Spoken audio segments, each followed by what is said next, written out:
Masechet Sanhedrin, résumé du Daf Yud Gimel. La Gemara ici va nous expliquer exactement les calculs, comment fixer une Shana Meuberet. Quand est-ce qu'on ajoute un deuxième Adar, un 13e mois sur l'année? On rappelle les principes.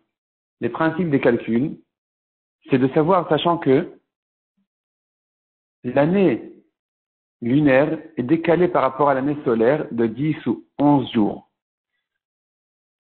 On sait bien que la lune n'a pas d'année.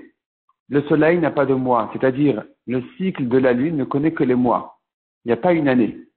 Au bout de 12 mois, les gens ont décidé qu'au bout de 12 mois, il y a une année qui s'est terminée, parce que par rapport au soleil, ça correspond à 12 mois de la lune. L'année du soleil aussi, elle ne connaît pas des mois. Le cycle, il est 1 an, 365 jours, et on a décidé de partager en 12 mois, en 12 tranches, pour que ça corresponde plus ou moins à la lune. Mais en réalité, le soleil ne connaît pas le mois, la lune ne connaît pas l'année. On essaye de mettre en rapport l'année du mois et l'année du soleil, mais il y aura des décalages. Pourquoi? Parce qu'il y a ces 10 ou 11 jours que l'année du soleil est plus longue que les 12 mois de la lune. Et c'est pour ça que tous les 2-3 ans, on ajoute un 13e mois dans l'année de la lune, de manière à se mettre à jour. Le principe, la Torah a dit, la Torah reconnaît les deux en même temps. Puisque la Torah te dit, tu fais Pessah en Nissan, le premier mois de l'année lunaire, le premier des 12 mois de l'année lunaire. Donc tu fais Pessah en Nissan. Et d'autre part, la Torah te dit, attention, Shamor et Chodesh Ha'aviv. Il faut que ça tombe au printemps. Pourquoi? Qu'il le Chodesh Ha'aviv, de même que la sortie d'Égypte s'est faite au printemps, il faut que le Pessah tombe toutes les années au printemps. Donc le Bedin, le Sanhedrin, tâche à ce que le mois de Nissan corresponde au printemps, à la saison du printemps. Donc le mois de la lune de Nissan correspond à la saison du soleil, parce que la saison c'est le soleil qui fait, du printemps. Et encore une autre petite introduction, une autre petite donnée. Les saisons sont partagées en 4. On appelle ça Tkufot, Tkufa. Il y a la Tkufat Nissan, Tkufat Tammuz, Tkufat Tishri et Tkufat Tevet. Tkufat Nissan, c'est les 3 mois depuis Nissan jusqu'à Tammuz. Tkufat Tammuz, les 3 mois depuis Tammuz jusqu'à Tishri, et ainsi de suite. Maintenant, la Tkufat Nissan, il y a un jour qu'on appelle Yom HaTkufa. C'est le jour où la Tkufa elle est tombée. C'est là où on commence la nouvelle Tkufa. Est-ce qu'on va le commencer à partir de demain ou à partir du jour de la Tkufa elle-même? C'est une marloquette comme on verra dans le DAF même ici. Donc ici, quand on calcule maintenant, est-ce qu'il faut ajouter un Adar Bet, un deuxième Adar oui ou non? Le calcul, il va se baser essentiellement sur la question quand est-ce que va tomber le jour de la Tkufa? Est-ce que le jour de la Tkufa de Nissan va tomber trop tard dans le mois de Nissan? Donc la Tkufa de Tevet, de l'hiver, elle déborde trop sur Nissan, elle va arriver le 15, le 16, le 17 Nissan, ça fait trop. Donc il faut ajouter un deuxième Adar pour se rattraper. De même, est-ce que la Tkufa de Tishri, elle va tomber à temps ou trop tard? Si en plein Sukkot c'est la Tkufa de Tishri, ou après Sukkot même, c'est sûr que c'est pas bon. Il faut ajouter un deuxième Adar, de manière à ce que la fête de Sukkot, elle soit Chaga Asif, à la saison où on ramasse la récolte. Donc il faut que ça soit déjà en automne. Il faut déjà que la chaleur se brise, se casse, se raffaiblisse, pour que Sukkot s'appelle Chaga Asif. Donc si maintenant le jour de la Tkufa, qui est le jour qui définit en fait on est rentré dans la nouvelle saison ou pas, s'il tombe trop tard en Tishré, il a trop débordé, on est déjà le 15, le 16, le 20, le 21, le 22 Tishri, c'est trop tard. Il faudra, avant Pessah d'avant, 6 mois plus tôt, ajouter un deuxième Adar à cause de ça. Donc on a il y a ici 5 Tanaïm, plusieurs opinions. Quand est-ce que tu me dis c'est trop tard, la Tkufa est tombée trop tard, on est obligé d'ajouter un Adar pour récupérer? Quand est-ce que tu dis non, ça va encore passer? La Gemara commence par Shmuel, qui ramène une marloquette entre Rabbi Yehuda et Rabbi Yossi, comment calculer. Shmuel est objecté, il est resté en Kashia. C'est pas une objection totale, parce que Kashia c'est pas Tiyuvta, donc ça va, on pourrait peut-être répondre.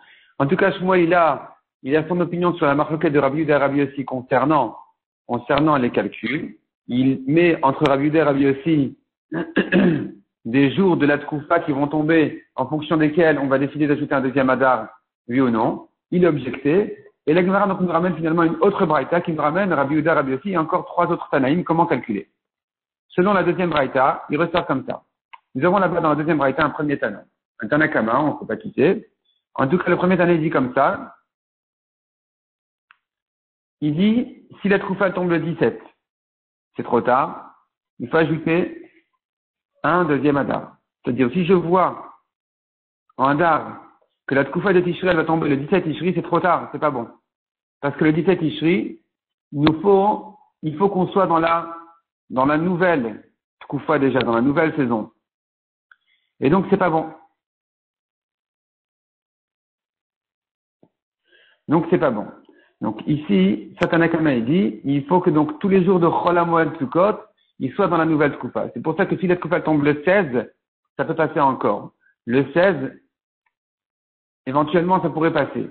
Le 15, le 16, Agmara va se poser la question. En tout cas, selon Tanakama, il ne faut que tout le Chol HaMoed de Sukkot soit dans la nouvelle Troufa. Selon Rabbi Yehuda, il me suffit d'un jour à la fin du Chol HaMoed Sukkot pour dire que ça peut encore passer. Mais si tout le Chol HaMoed Sukkot, il est avant la Tkoufa de Tishri, c'est pas bon. Il me faut au moins un jour de Chol HaMoed qui soit déjà en automne pour que ça s'appelle Chaga Asif. Si maintenant la Tkoufa elle tombe que après tout ça, alors on doit ajouter un deuxième Adar. Rabbi aussi, il dit tu dois calculer. Rabbi aussi en fait il est d'accord sur le principe avec Rabbi Yehuda, mais son marloquette est-ce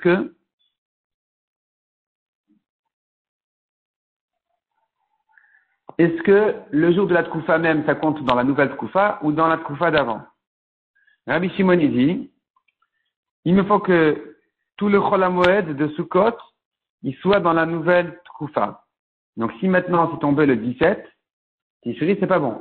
Si c'est tombé le 16, ça va. Le 17, c'est pas bon. Il faut ajouter un deuxième Adar dans ce cas-là. Encore un Tana qui est Acherim. Acherim, il dit 14 jours.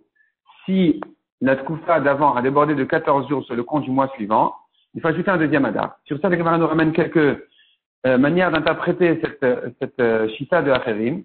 Est-ce qu'il s'agit de Pessah ou il s'agit de Sukkot? S'il s'agit de Pessah, le principe serait de dire qu'il me faut que le printemps, donc la Tkoufa, la saison commence jusqu'au 14 Nissan. On apprend ça des Psukim que le 14 Nissan, c'est-à-dire encore au début du mois de Nissan, il faut que tombe déjà la Tkoufa. Ou bien dit l'Agmara, ça sera pas sur Sukkot, et d'après lui, il faudrait que toute la fête de Sukkot, même le premier Yom Tov, soit dans la nouvelle Tkoufa.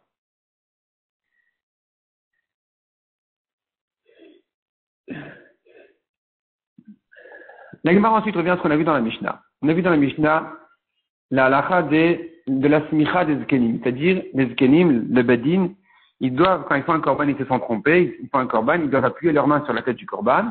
De combien il s'agit? Est-ce qu'il s'agit de 3 ou de 5 dayanim, 3 juges ou 5 juges? Nous avons là-dessus une marquette entre Rabbi Yehuda et Rabbi Shimon. L'Agmara explique que Rabbi Yehuda et Rabbi Shimon expliquent les psukim chacun à sa manière. Ils sont marqués dans l'explication des psukim. Et donc, ils en arrivent à cette conclusion de dire est-ce qu'il faut 3 ou 5. Encore une braïta qui dit la smicha du korban se fait par 3 personnes. Et d'ailleurs, la smicha des rabbanim aussi, il nous faut 3 personnes. Pour nommer quelqu'un, un talmid chacham, pour le nommer Rav, Rabbi, il me faut 3 personnes, c'est ce qu'on appelle la smicha. La Gemara demande d'où on l'apprend. La Gemara a un petit peu un problème d'où on l'apprend. Est-ce qu'on apprend de Moshe Rabbeinu? Dans ce cas-là, il suffirait d'une personne ou de 71 parce que Moshe était équivalent à tout le Sanhedrin des 71. La Gemara reste là-dessus en Kashia. La Gemara dit encore, quand il s'agit de la smicha des Zkenim, c'est pas comme ce que Moshe il a fait, il a mis ses mains sur la tête de Yoshua. Aujourd'hui, la smicha, la smicha d'un Rav, il suffit de le nommer Rabbi et de lui donner le droit de juger des dinei knasot, des amendes que la Torah a fixées, qui ne peuvent se juger que par quelqu'un qui a été nommé Rabbi, qui a une vraie smicha, pas comme aujourd'hui. C'est que lui qui peut, donc on lui donne le droit de juger des dinei knasot.